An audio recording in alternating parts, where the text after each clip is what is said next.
Is the Generlink safe and does it backfeed? Okay, definition of backfeeding is if you plug your generator in, and will it feed back to the utility and hurt one of the linemen?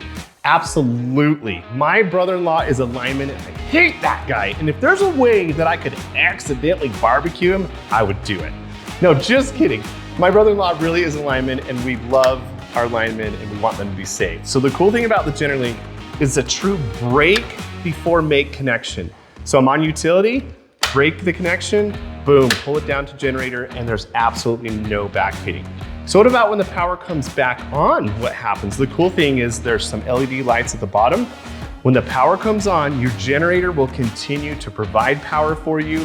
And when you're ready to go back to your utility, then you can make that change. So you're not like right in the middle of cooking and stuff like that, and then the power comes on and blips, or you're on the computer and it erases your homework or whatever. You can choose when you want to change the power.